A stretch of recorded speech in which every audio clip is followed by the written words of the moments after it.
Hello there, welcome to the Football Bloc. My name is Brandon, and today I'm going to give you my thoughts on this new Champions League format for the group phase. No more the group stage, now it's a group league phase. And I gotta say, overall, I think it's pretty cool.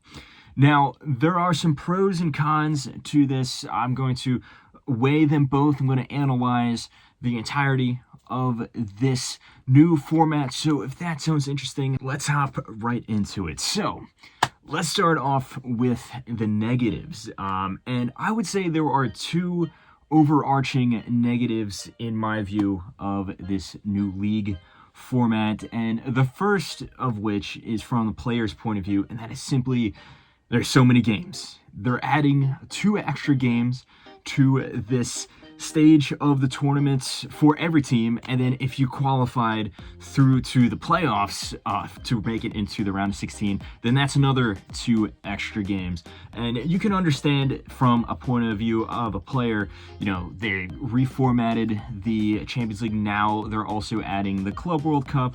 There's all these friendlies. There's a Nations League as well. So if you're one of these top players playing for your national team, playing for one of the biggest clubs in Europe, there are so many games.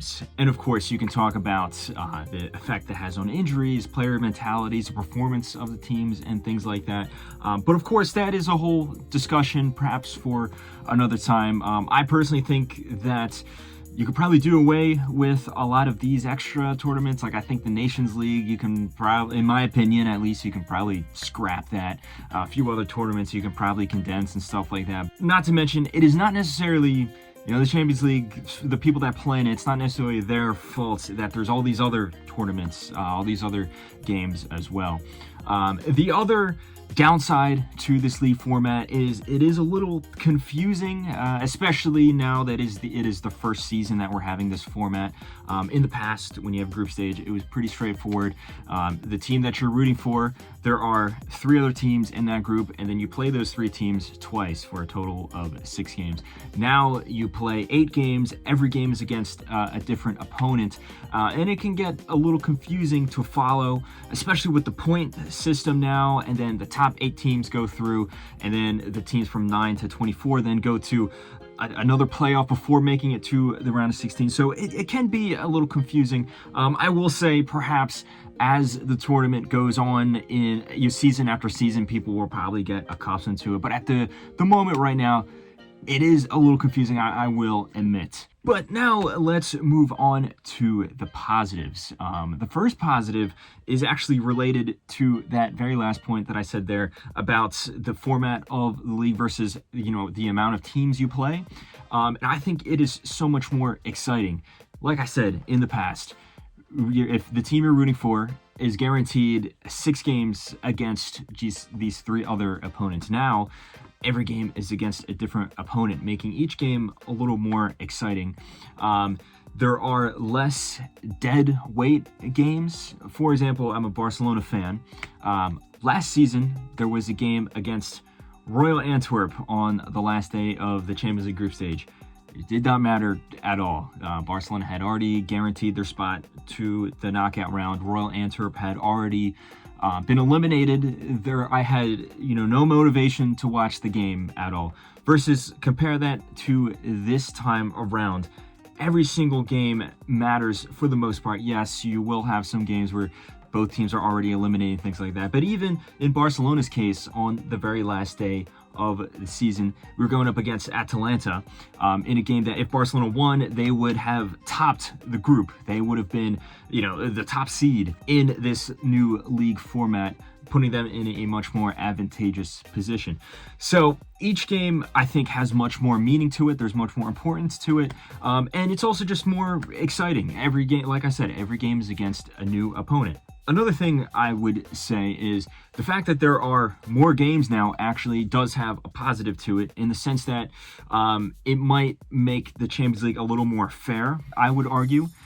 Because one of the things about the Champions League in the previous format is you would have the group stage in the beginning half of the season, in the fall and into the winter, start in September, and then you end at the beginning of December. And then there's a massive gap from December all the way towards like mid-February to the end of February for the round of 16. But now that this gap is no longer there. I think that there is less of a chance that these teams are going to be so wildly different in between these phases, the group phase and the knockout round, which perhaps should level the playing field. You're also guaranteed much more big matchups as well, just by the nature of every team you're playing is a different team. Now, it's not like the proposed Super League where every single match is a big matchup, which kind of dilutes the exclusivity, the illusion, the allure of each of these, heavyweight titan matchups. It's just enough where it's more so than in the previous format, but it's not too much to the point where it's not exciting anymore. And of course, all the evidence you need for any of these points that I was saying is in this very Champions League group phase right here. We had tons of very exciting big games. You had Real Madrid going up against Borussia Dortmund, a replay of the final from last year. Real Madrid had to come from behind with that huge comeback victory there. We had Barcelona getting the revenge against Bayern Munich. You also had Real Madrid going up against Liverpool in a replay of the 2022 and 2018 final. You had Inter Milan going up against Manchester City in the replay of the 2023 final, and many, many more examples. There was a whole bunch of great games, classic, very exciting games to watch this group phase. Now, I will admit, I perhaps am a little biased. Barcelona is my team. I also really like Benfica, and I'm partial to Celtic. And all three of these teams did relatively well. Of course, Barcelona was amazing. And then Benfica and Celtic had good enough campaigns where they qualified to the knockout round. So perhaps if the team I support was one of the teams that didn't do so well, maybe my opinions would perhaps be a little different. Also, obviously, we've only had one season of this so far.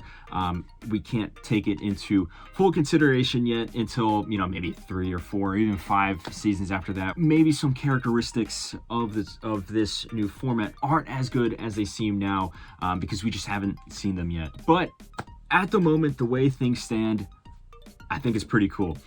Let me know all your thoughts in the comment section below. Do you agree? Do you disagree? Do you prefer the old, more simple style where it's just the group stage and then 2 legs between each teams? Or do you prefer the old style where there was no group stage at all and there was less teams and it was just the outright champion of each of these European teams? Put all your opinions in the comment section below. Also, how did your team do in this iteration of the Champions League? Let me know what you think. Don't forget to like and subscribe. Share this video with a friend. Follow the Football Bloc on social media. But anyway, guys, my name is Brandon. This has been the Football Bloc. I hope you have a nice rest of your night.